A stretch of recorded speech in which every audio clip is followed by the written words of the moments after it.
नमस्कार दोस्तों, आज हम विश्लेषण करने वाले हैं चाय का कि चाय की आविष्कार कैसे हुआ और चाय किस तरीके से जो है भारत तक आई। तो चलिए शुरू करते हैं और आपको बताते हैं चाय के आविष्कार के बारे में।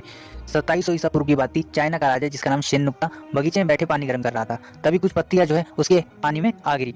जब उसने पानी देखा तो वो आश्चर्य रह गया उसे, क्योंकि जो पानी का रंग था वो बदल चुका था।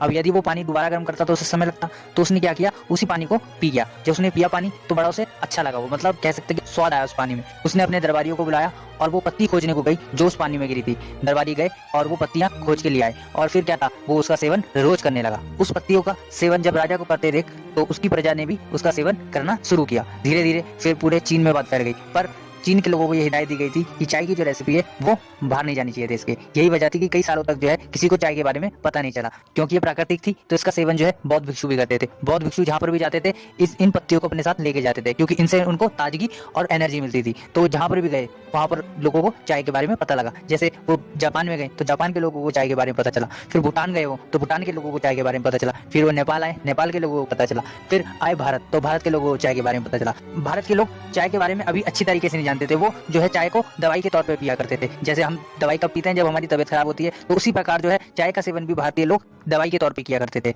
फिर समय आया 1834 का, जब governor general Lord batting Bharat के आसाम राज्य में आए। जब उन्होंने देखा जो भारत के लोग हैं वो चाय को दवाई के तौर पे पी रहे हैं, तो उन्होंने जब ये देखा तो उन्होंने फिर क्या किया, भारत के लोगों को चाय के बारे में बताया।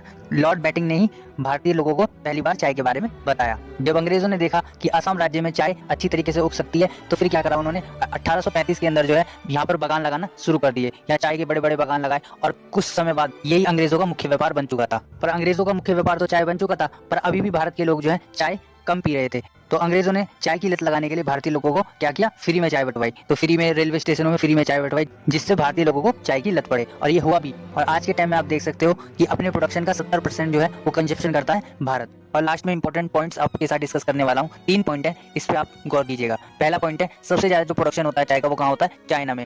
और दूसरी बात, यहीं से शुरुआत हुई थी चाय की। दूसरा पॉइंट, सबसे ज्यादा जो चाय पी जाती है वो पी जाती है तुर्की में। तुर्की में जो है वहां पर पर्सन जो है वो 1300 कप पीता है पूरे साल में चाय, मतलब अप्रोक्स मानो तो 4 कप पीता है एक दिन में। पॉइंट नंबर तीसरा, भारत में कहाँ पर सबसे ज्यादा चाय उगाई जाती है, तो सबसे ज्यादा चाय उगाई जाती है भारत में, उगाई जाती है आसाम में।